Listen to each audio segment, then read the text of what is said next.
I know that there's a lot of blame to go around for what's going on. There's a lot of blame in Washington. There's a lot of blame on Wall Street. There's a lot of blame in Sacramento. There's a lot of people who we can say, and you know what? Let's be honest. The school district has made mistakes in the past too, and we own that and we understand that. But let me tell you something. Christian didn't create this crisis. His sister didn't create this crisis. His mom didn't create this crisis. The Walter Reed Jazz Ensemble didn't create this crisis. Our kids here didn't create this crisis. Our teachers didn't create this crisis. And they shouldn't be the victims of this crisis. And I'm sick, and I'm sick of people saying, you know, oh, we already passed a bond. Oh, we already contributed. Let me tell you something. For three decades, for three generations, this city did not build schools in the areas where they were most needed, in the highest area of poverty, in the city. That bond program, these schools that we've built, it's not only the largest public works program in the nation, it's not only the best public works program in the nation, it's the most important civil rights program in the nation. And every cent of that money was worth it. Unless you're ready to say that children do not deserve to go to an excellent school in their neighborhood, unless you're ready to say that children should not be forced to ride on a bus for an hour and a half before they even enter their elementary classroom, unless you're ready to say that, then don't tell me that that money wasn't worth it. Don't tell me that it was too much. And when we're going on this Tuesday, for $100 a year, for $8.33 a month, until you're ready to walk into an elementary classroom, until you're ready to look into the eyes of a child whose learning capacity has been unleashed by the arts, whose passion for education has been turned on, unless you're ready to look into their eyes and tell them that they don't deserve $8.33 a month, then don't tell me how terrible it is. Don't tell me how dare you put a parcel tax on the ballot. This is the worst economic crisis since the Great Depression. Our kids didn't cause it, our teachers didn't cause it, our schools didn't cause it, and we have to look to every available resource to make ourselves whole. Schools are not collections of positions. Children are not API scores.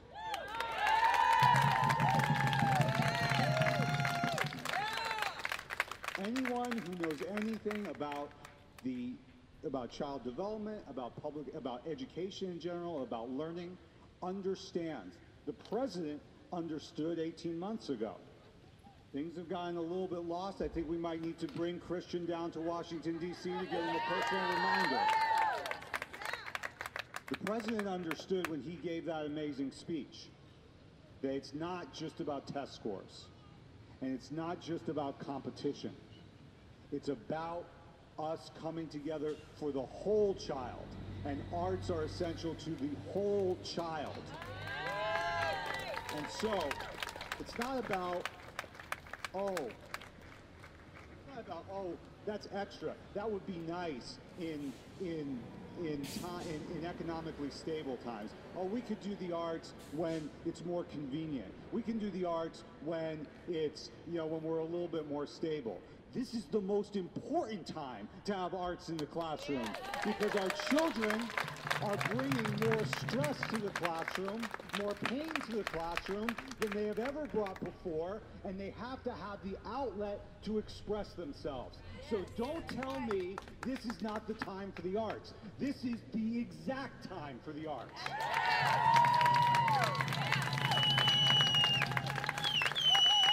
And until we have in this city and across this state, until we have the kind of equity where it really doesn't matter what zip code you live in, where access to everything that is public education is not determined by your zip code, not determined by your income, Don't tell me this isn't important. Don't tell me it's not about equity. Don't tell me it's not about access. It absolutely is about the core principle of public education, and it is on the line on Tuesday. Yes. Our kids are on the line on Tuesday.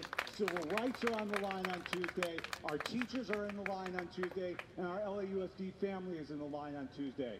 So are the arts important to you? Yes. Is our LAUSD family important to you? Yes. Are our kids important to you? Yes. Are our teachers important to you? Yes. And now let me ask a question, and I want you to think about all the people there who aren't here today, who are listening to the messages of the LA Times and the Daily News.